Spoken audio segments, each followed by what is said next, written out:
नमस्कार साथियों, मैं आपका अपना पवन सिहाग एक बार फिर आपका तक्षशिला परिवार के अंदर स्वागत करता हूं।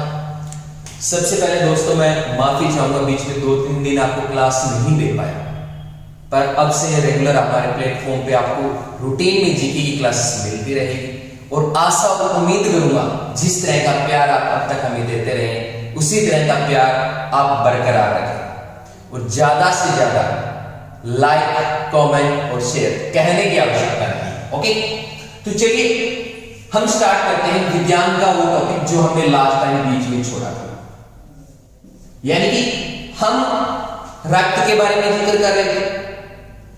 हृदय का हमें पढ़ना है, हमने धमनी और सिरा को पढ़ा। ओके, हमारा एक टॉपिक 3 लेक्चर के अंदर फिनिश होगा और यहां से एक क्वेश्चन आने की जो संभावना बनी हुई है, उम्मीद करूंगा ये 1 नंबर आपका पक्का हो जाएगा, क्योंकि 1 नंबर आपके सिलेक्शन के जो गेट है उसको घटाने में अहम भूमिका निभाएगा। तो चलिए शुरू करते हैं विज्ञान की उसी टॉपिक। तो थोड़ा सा बता दूं, लास्ट टाइम हमने जो आर्टरी है और वेन्स है उसके ऊपर जिक्र कर रहे थे। आज का हमारा रहेगा पूरा का पूरा टॉपिक ब्लड पे, कि ब्लड क्या है। हालांकि हमने देख लिया था ये इंसान के शरीर में कितना पाया जाता है, ठीक है ना। चलिए सीक्वेंस में इसको पढ़ते हैं।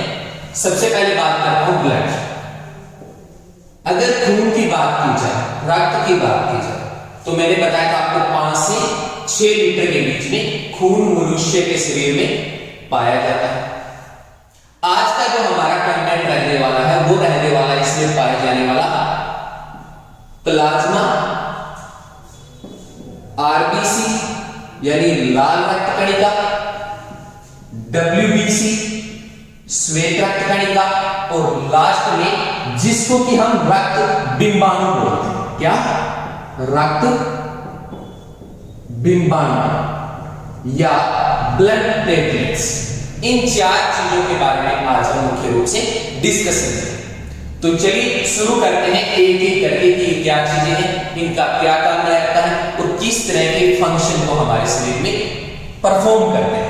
ओके, या किन किन गतिविधियों को ये नियंत्रण करने का काम करते हैं। और उसके बाद का जो टॉपिक रहने वाला है वो रहने वाला है हमारा हृदय का, एक बहुत ही बदनाम हो चुका है जिसको हमें जिक्र करना है। तो चलिए शुरू करते हैं सबसे पहले प्लाज्मा। देखिए, अगर मैं प्लाज्मा की बात करूं तो लगभग खून में ये 60% तक पाया जाता है। यानी अगर मैं टोटल खून को लूं तो उस टोटल खून के अंदर अगर बात करूं तो 60% तक अकेली मात्रा किसकी होती है? प्लाज्मा की होती है। ठीक है, इस 60% में 2 चीजें होती है। एक क्या होती है इसमें? लगभग 90%, 90 से लेके 92% तक अकेला इसमें पानी होता है। 90 से लेके 92% तक अकेला इसमें क्या होता है? पानी होता है। और अगर मैं इसमें बचे 8 से 10% की बात करूं, परसेंट की बात करूं, तो इसमें कई तरह के अमीनो अम्ल होते हैं, अमीनो अम्ल पाए जाते हैं, कई अन्य लवण पाए जाते हैं, कुछ एक प्रोटीन भी इसके अंदर होते हैं। हालांकि अमीनो अम्ल भी प्रोटीन का एक भाग होता है। ओके, तो लगभग ये चीजें मिलकर किसका निर्माण करती है? हमारे शरीर में प्लाज्मा का निर्माण करती है। अब देखिए, इसमें ज्यादातर हिस्सा किसका है? पानी वाला है।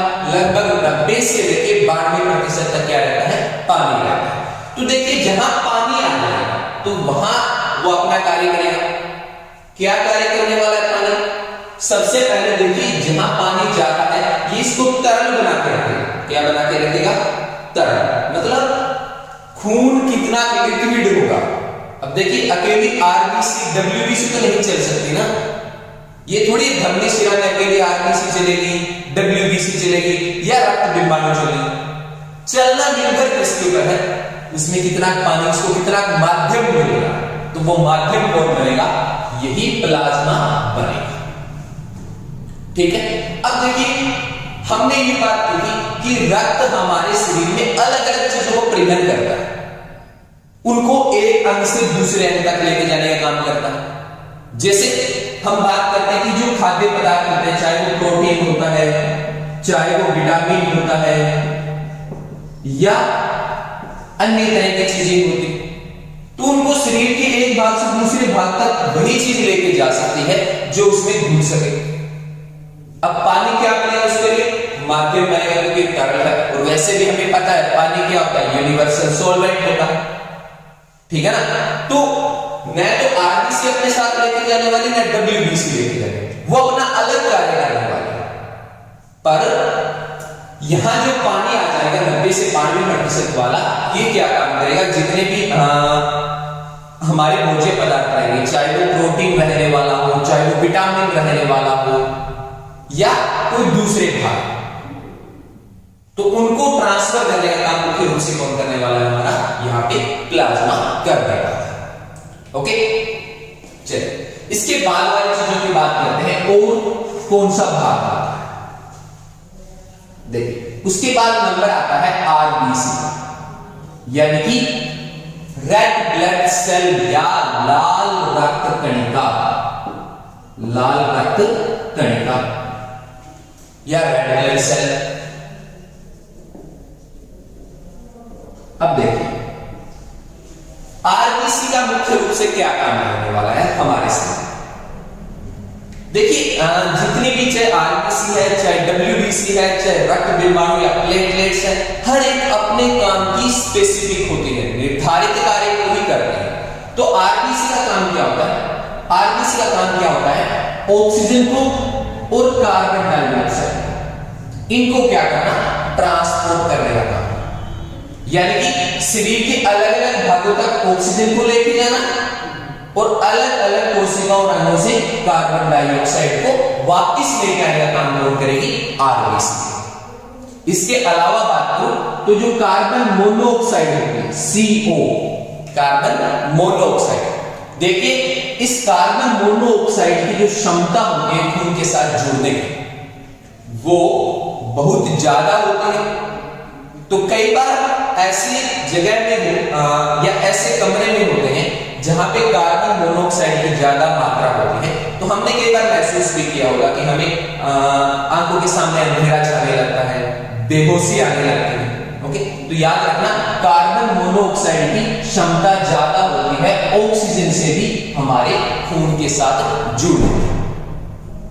ओके, चलिए अब बात करते हैं कि आरबीसी जिसका कि रेड कलर है, लाल रंग, ये लाल रंग किस वजह से?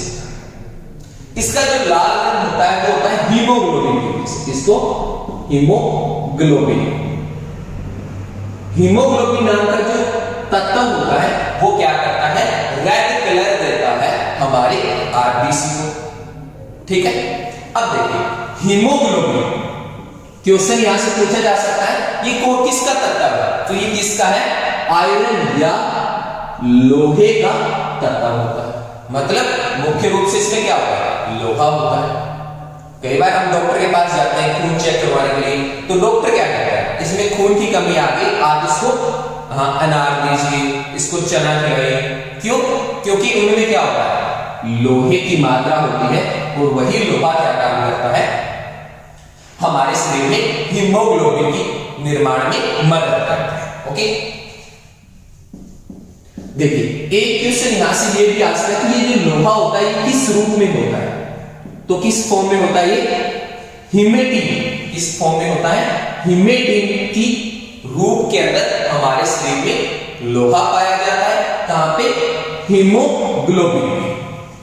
ठीक है, अब देखिए ये वास्तविक हीमोग्लोबिन है जो ऑक्सीजन को और कार्बन डाइऑक्साइड अपने साथ जोड़ता है, और जोड़ने के बाद जिन जिन भागों का रक्त स्थानांतरित होता है या पहुंचता है वहां तक क्या करता है? ऑक्सीजन और कार्बन डाइऑक्साइड की मात्रा को पहुंचाने का काम करता है। ठीक है, अब बात कर लेते हैं कि आरबीसी जो है, रेड ब्लड जो सेल है, इसका निर्माण कहां होता है? अगर इसके निर्माण की बात की जाए तो हमारा जो अस्थि मंजा होता है, जो अस्थि मंजा होता है या बोन मेरो जिसको इंग्लिश में बोलते हैं, अस्थि मज्जा या बोन मेरो, इसमें आरबीसी का निर्माण होने का कार्य होता है। मतलब ये यहां पे बनती है अस्थि मज्जा में, ठीक है ना। अगर मृत्यु की बात है, ये सेल मरती कहां पे? अब देखिए, जहां अगर कोई सेल बनेगी तो उसकी कहीं मृत्यु भी हो सकती है। तो इसकी मृत्यु कहां होती है? प्लीहा में। कहां पे होती है? प्लीहा, या इसको स्प्लीन बोला जाता है, प्लीहा या स्प्लीन। इसके अलावा लीवर या यकृत, जो हमारा लीवर होता है या यकृत होता है, इसमें भी क्या होती है? आरबीसी की मृत्यु होती है। तो एक क्वेश्चन यहां से ये पूछा गया था कि आरबीसी का कब्रिस्तान किसको बोलते हैं? तो कब्रिस्तान की बात करें तो प्लीहा और लीवर, इन दोनों को मिलाते तो ये क्या कहलाते हैं? आरबीसी का कब्रिस्तान कहलाता है, जहां इनकी मृत्यु हो। अब मृत्यु हो रही है तो इसका कोई ना कोई जीवन चक्र भी होगा। बी, कोशिका कितने दिन तक जिंदा रहती है? देखिए, हर कोशिका एक समय है, एक निर्धारित समय के बाद कोशिका को मरना पड़ता है, ठीक है ना। तो इसके जीवन चक्र की बात करें तो इसका जीवन कितना होता है? 20 से लेकर 120 दिन। कितना? 20 से लेकर 120 दिन तक हमारी आरबीसी जिंदा रहती है। ओके, यहां तक से साथी को आशा करूंगा कोई दिक्कत नहीं होगी, ठीक है ना। अच्छा, एक क्वेश्चन यहां से ये पूछा गया था कि आरबीसी में कौन सा विटामिन होता है? तो विटामिन जो B12 है, विटामिन B12 जो होता है, B12 जो होता है, ये किसमें पाया जाता है? हमारे आरबीसी में पाया जाता है। देखिए, एक बार फिर बता देता हूं, रेड ब्लड सेल बोलते हैं इसको। ऑक्सीजन और कार्बन डाइऑक्साइड को मेल ट्रांसपोर्ट करने का इनका काम रहता है। इसका जो लाल रंग होता है वो किसकी वजह से होता है? हीमोग्लोबिन की वजह से होता है। ओके, हीमोग्लोबिन का मुख्य तत्व कौन सा होता है? लोहा होता है। लोहा कौन से लोहा किस रूप में होता है? हीमेटिन रूप में पाया जाता है।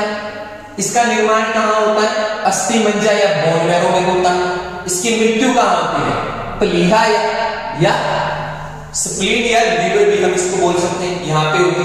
जीवन काल इसका कितना रहता है? 20 से लेके 120 दिन तक इसका जीवन काल।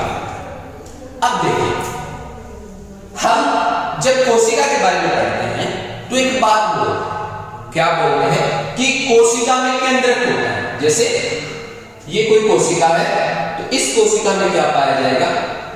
केंद्रक पाया जाएगा। पर याद रखना, ज्यादातर जो स्तनधारी होते हैं उनके शरीर में या उनके खून में केंद्रक नहीं होता, इनमें केंद्रक नहीं पाया जाता, ठीक है ना। पर कुछ केस होते हैं बायोलॉजी में ऐसे जिनमें केंद्रक होता है, जैसे ऊंट हो गया। अगर मैं ऊंट के आरबीसी की बात करूं तो ऊंट की आरबीसी में केंद्रक पाया जाता है। ओके, देखिए, बायोलॉजी में बहुत सारे ऐसे केस देखने को मिलते हैं जिनमें नॉर्मल जो हम गुण पढ़ते हैं उनसे हटकर भी गुण पाया जाता है। एक पूरा वीडियो डालेंगे पूरे 2 घंटे का, जब हम इवोल्यूशन की बात करें, जब हम विकास की बात करें। ओके, कि इवोल्यूशन कैसे हो रहा है। यहां सरकार वाले डेवलपमेंट या विकास की बात नहीं करेंगे, हम प्राकृतिक विकास की बात करेंगे कि प्रकृति में विकास कैसे, ठीक है ना। हालांकि कुछ और महकमा होता तो इतने विकास की बात नहीं कर सकते थे। कटाक्ष करना मेरा इतना सरकार पे विशेष कर कटाक्ष नहीं कर रहा, पर हम प्राकृतिक विकास की बात करेंगे कि नेचर के अंदर किस तरह का इवोल्यूशन हुआ है।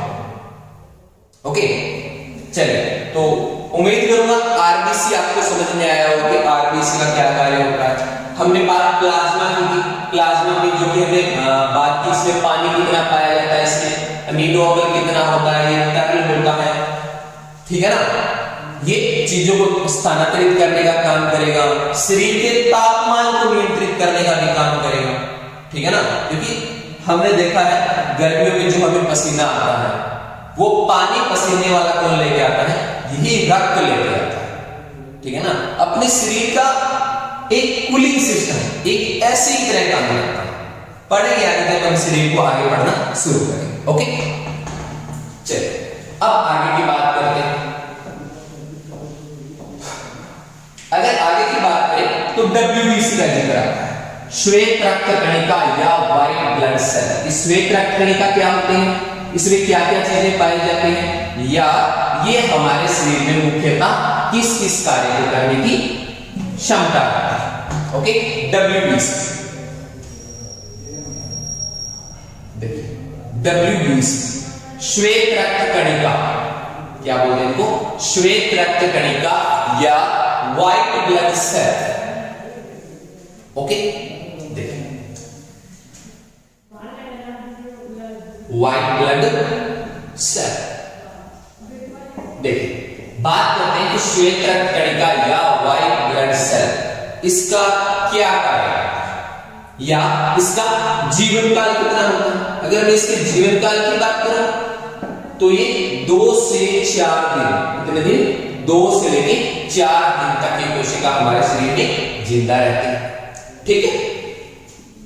अगर इनके निर्माण की बात की जाए तो इनका निर्माण भी वही सेम अस्थि मज्जा में होता है। ओके, कभी कभी देखा गया है ये लीवर में भी बनती है, ठीक है। अच्छा, इसकी अगर मृत्यु की बात की जाए तो इसकी मृत्यु कहां होती है, वही स्प्लीन या प्लीहा या लीवर। ओके, चलिए इसके अलावा मैं WBC की बात करूं कि ये किस चीज के बने होते हैं या इसमें कौन कौन सी चीजें प्रेजेंट होती है। तो देखिए एक सेकंड समय, ओके, देखो न्यूट्रोफिलस, इसकी न्यूट्रोफिलस की क्या बनी होती है, हमारी WBC बनी होती है। देखिए क्वेश्चन आया हुआ है कि WBC किस चीज की बनी होती है, तो जो हमारे न्यूट्रोफिलस होते हैं इन्हीं न्यूट्रोफिलस की क्या बनी होती है, हमारी WBC बनी होती है।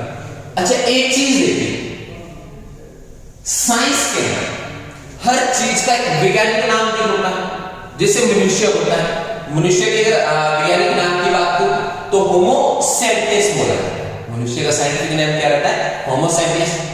या जैसे आम की बात करूं मेंजिफेरा इंडिका बोलते हैं। तो उसी तरह से जो WBC की, RBC की, इनका भी तो वैज्ञानिक नाम रखा हुआ है, कुछ साइंटिफिक लैंग्वेज में इसको भी कुछ बोलते हैं। तो याद रखना, RBC जो हम पहले पढ़ रहे थे इसको इरेथ्रोसाइट बोला जाता है, और WBC की बात करें तो इसको ल्यूकोसाइट्स का नाम देते हैं। ओके, चलिए अब बात कर लेते हैं इसका कार्य क्या होता है। देखिए कार्य क्या होता है, ये हमारे शरीर की रोग प्रतिरोधक क्षमता, कौन सी, रोग प्रतिरोधक क्षमता, यानी कि हमारे शरीर को रोगों से लड़ने में जो मदद करती है उस क्षमता को कौन पैदा करता है, हमारे शरीर की WBC पैदा करने का काम है। मतलब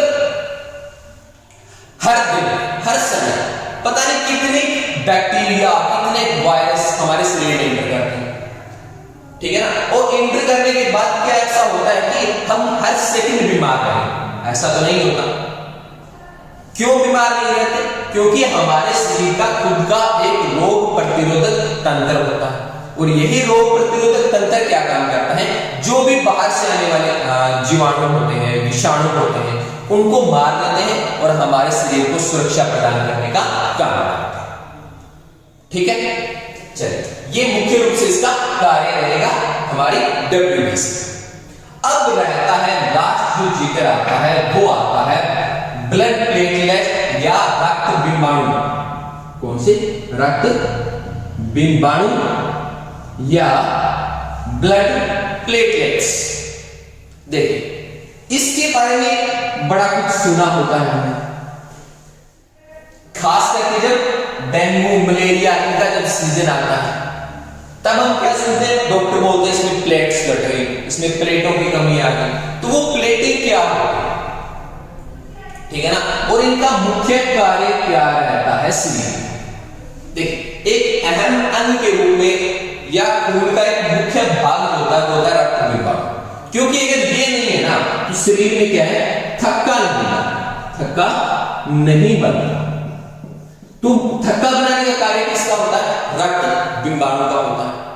लगभग 3 से 5 दिन, कितने 3 से 5 दिन तक ये हमारे शरीर में जिंदा रहते हैं। और इनमें केंद्रक नहीं पाया जाता, इनमें भी केंद्रक नहीं पाया जाता। देखिए इनमें केंद्रक नहीं होता, ठीक है ना। 3 से 5 दिन तक ये हमारे शरीर में जिंदा रहती है और मुख्य रूप से प्लेटलेट्स क्या काम करते हैं, हमारे शरीर में थक्का बनाने का काम करते हैं। यानी कि जैसे हमें कोई चोट लग गई तो उस दौरान खून रुकना भी तो चाहिए, तो उस खून को रुकने में भी ये मदद करता है, ठीक है ना। इसके अलावा जो हमारे शरीर की मृत कोशिकाएं हैं, चाहे वो आरबीसी है, चाहे वो डब्ल्यूबीसी है, चाहे वो रक्त बिंबाणु है, ये मिलकर अगर हमें कोई चोट लगती है, कहीं पर कोई चोट लगे तो उस चोट के दौरान निकलने वाले खून को रोकने का काम कौन करेगी, ये मिलकर करेगी। तो मुख्य रूप से कार्य इसका रहेगा रक्त बिंबाणु का।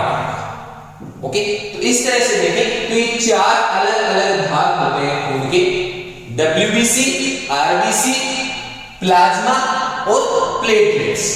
ये चारों मिलकर हमारे संयुक्त खून का निर्माण करते हैं, जिनका हर एक का कार्य अलग अलग है। कोई शरीर में थक्का बनाने का काम करता है, कोई रोग प्रतिरोधक क्षमता का काम करता है, तो कोई हमारे शरीर में ऑक्सीजन और कार्बन डाइऑक्साइड की सप्लाई में मदद करता है, तो कोई भाग बच गया वो हमारे शरीर के जो भी प्रोटीन है, विटामिन है, कार्बोहाइड्रेट्स है, फैट है, फैटी एसिड है, या जो दूसरे भाग, उनको शरीर के अलग अलग भागों तक पहुंचाने का काम करते हैं।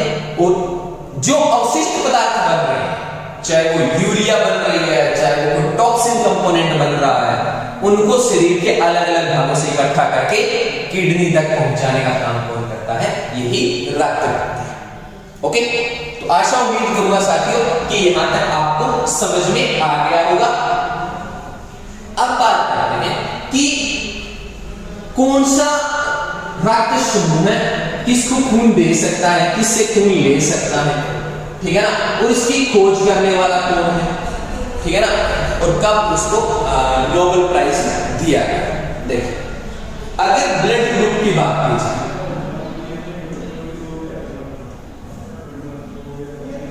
ब्लड ग्रुप या रक्त समूह की बात की जाए तो मुख्य रूप से हम कितने रक्त समूह सुनते हैं, 4, ए, बी, AB और O।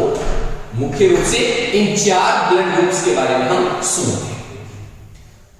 अब दुनिया में सबसे पहली बार पता कब चला कि इतने सारे ब्लड ग्रुप पाए जाते हैं, तो जो लैंड स्टीनर, कौन से, लैंड स्टीनर नाम के जो वैज्ञानिक हैं, इन्होंने क्या है 1900 पहली बार ये पता लगाया था कि जो रक्त होता है देखने में जरूर वो एक जैसा होता है, पर उसमें क्या है अलग अलग तरह के 4 ब्लड ग्रुप्स पाए जाते हैं, ठीक है ना। Blood group A, B, AB और O, ठीक है ना। बाकी और कोई भी भिन्नता नहीं होती। हालांकि आज के आधार पर अभी जिक्र करूंगा मैं, पॉजिटिव नेगेटिव जरूर बोलते हैं तो, पर और बाकी में कोई असमानता ही नहीं, सबका खून समान होता है, समान कार्य करता है, ठीक है ना।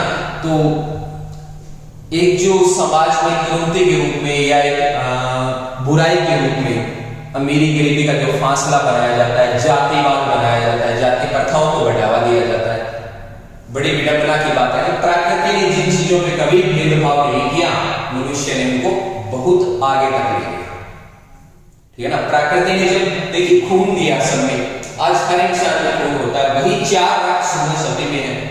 किसी में ब्लड ग्रुप ए मिलेगा, किसी में बी मिलेगा, किसी में AB मिलेगा, किसी में O मिलेगा। चाहे आप दुनिया के किसी भी कोने में चले जाइए, चाहे शूद्र को ले लीजिए, चाहे आप ब्राह्मण को ले लीजिए, सब में वही रक्त समूह मिलेगा और आवश्यकता पड़ने पे वही रक्त समूह सब में ट्रांसफर किया जाएगा। ओके, तो चलिए इसी चीज का सबसे पहले पता लगाने का काम किसने किया था, लैंड स्टीनर नाम के वैज्ञानिक है, जिन्होंने 1900 के अंदर सबसे पहले दुनिया में ये बताया था कि रक्त के 4 अलग अलग समूह होते हैं और जब भी किसी को ब्लड डोनेट कर रहे हैं, किसी में खून चढ़ाया जाता है, किसी से खून निकाला जाता है, तो उस वक्त जरूर जांच की जाती है कि इनमें से कौन सा ब्लड ग्रुप उसमें पाया जाता है।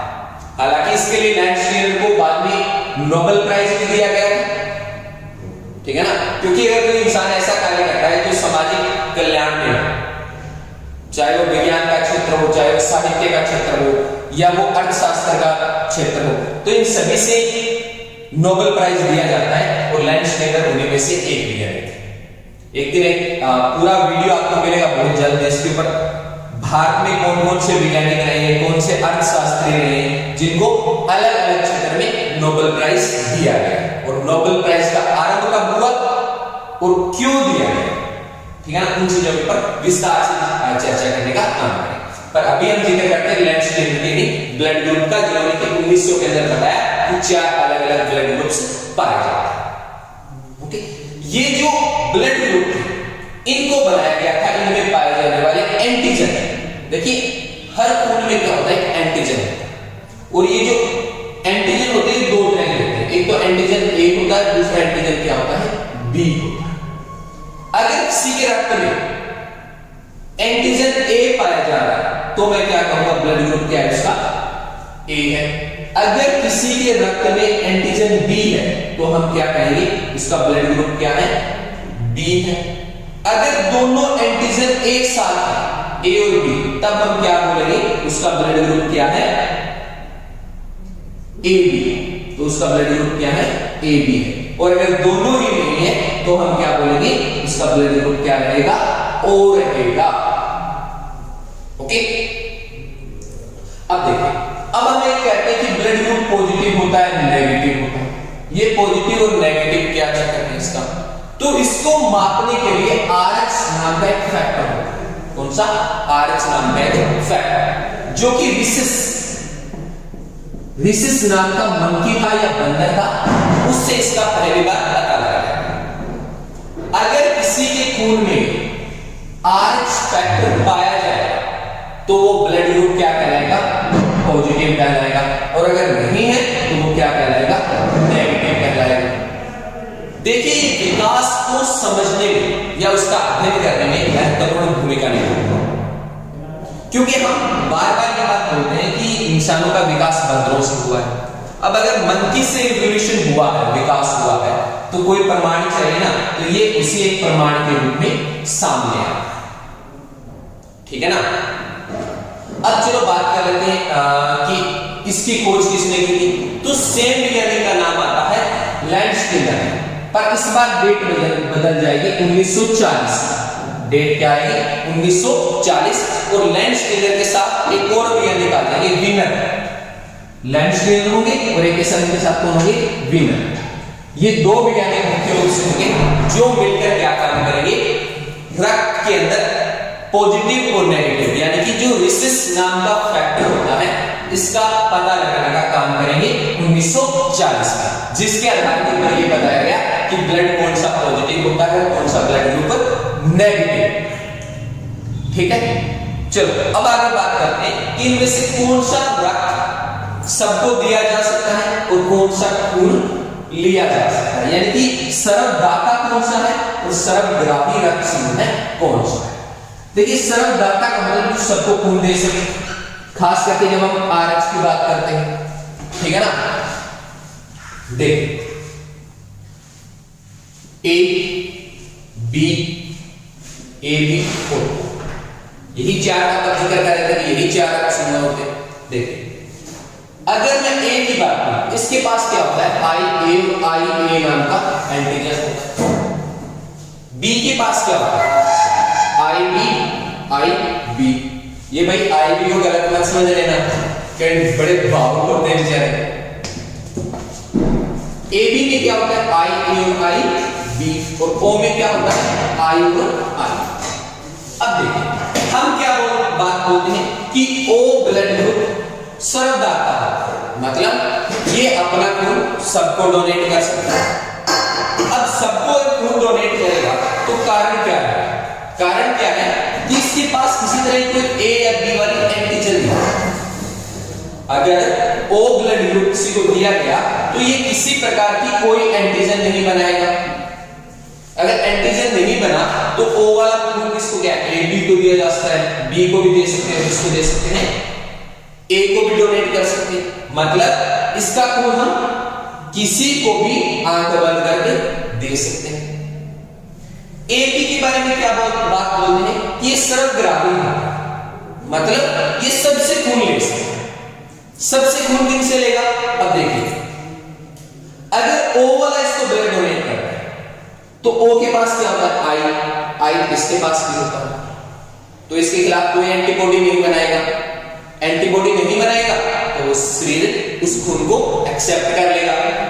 अगर एबी को बी वाला ब्लड ग्रुप दिया गया, इसके पास क्या है? आईबी इसके पास भी है। देखिए, जब शरीर में कोई समान कोशिका आती है तब हमारा शरीर इसका कोई विरोध नहीं करता, वो उसके प्रति रोग प्रतिरोधक क्षमता या एंटीबॉडी नहीं बनाता।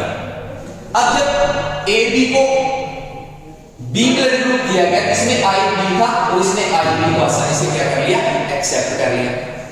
जब ए वाले ए ब्लड डोनेट किया गया जिसमें आई ए था, तो इसके पास तो आई ए भी, तो आई ए के खिलाफ भी कोई एंटीबॉडी नहीं बनाएगा, इसको भी आसानी से क्या कर लेगा? एक्सेप्ट कर लेगा। इसलिए हम क्या बात बोलते हैं कि ओ जो होता है ये यूनिवर्सल डोनर होता है जो सबको खून दे सकता है, या ए बी वो रक्त सुंदर होता है जो सर्वग्राही होता है, जो सबसे खून लेने की क्षमता रखता है। पर दो चीजें जरूर ध्यान रखी जाती है, RH पॉजिटिव का और RH नेगेटिव का। इन दो बातों का हमेशा ध्यान रखना। ठीक है साथी? ओके, इसके अलावा क्या है, उन दो बीमारियों का जिक्र कर लेते हैं अंत में जाते जाते कि ऐसी कौन सी दो बीमारी है जो रक्त से संबंधी है और अनुवांशिकी भी है, मतलब पीढ़ी दर पीढ़ी आगे जाने का काम करते हैं। तो पीढ़ी दर पीढ़ी आगे बढ़ने की अगर मैं बात करूं तो दो ऐसी बीमारियां मुख्य रूप से देखने को मिलती हैं, क्योंकि एनसीईआरटी के अंदर मुख्य रूप से दो बीमारियों का जिक्र किया गया। कौन कौन सी? एक हीमोफीलिया और दूसरी सिकल सेल एनीमिया। देखिए, एक हीमोफीलिया रहेगी और एक सिकल सेल एनीमिया रहेगी। ये वो दो बीमारियां हैं जो पीढ़ी दर पीढ़ी आगे जाने का काम करती है। ठीक है ना? इनके ऊपर विस्तार से चर्चा तब करेंगे जब हम डिजीज से संबंधित अपने एक नए कंटेंट को आपके सामने लेके आए। पर अभी आपको एग्जाम के अकॉर्डिंग इतना याद रखना है कि दो बीमारियां ऐसी होगी, एक हीमोफीलिया होगी और दूसरी सिकल सेल एनीमिया होगी जो रक्त से संबंधित है और पीढ़ी दर पीढ़ी आगे बढ़ने का काम करता है। तो आशा उम्मीद करूंगा साथियों कि हमारा ये वीडियो आपको बहुत अच्छा लगा होगा, और बगैर करे लाइक कमेंट और शेयर जरूर करेंगे, क्योंकि ज्ञान जितना बांटोगे उतना ही ज्यादा बढ़ेगा। तो अगर किसी साथी को किसी भी टॉपिक पे कोई दिक्कत हो, समझ में नहीं आ रहा हो, तो आप हमारे ऑफलाइन क्लासेस के अंदर आ सकते हैं और एक महत्वपूर्ण जानकारी सारे साथियों के लिए 21 मार्च को 21 मार्च को एक टेस्ट सीरीज रहेगी तक्षशिला अध्ययन के अंदर। ये ऑफलाइन रहेगी, इसके अंदर जीके, मैथ और रीजनिंग से संबंधित क्वेश्चन रहेंगे। जो साथी इसको टॉप करेगा उसको 11,000 रुपए का इनाम दिया जाएगा, फर्स्ट प्राइज रखा गया है। तो इस टेस्ट को ज्वाइन करने के लिए आपको कम से कम 10 दिन पहले इसका रजिस्ट्रेशन करवाना होगा। तो आज तक्षशिला अध्ययन केंद्र में आइए और इसका रजिस्ट्रेशन करवाइए। ओके, तो इसी के साथ आपसे अलविदा चाहूंगा। जय हिंद, जय भारत।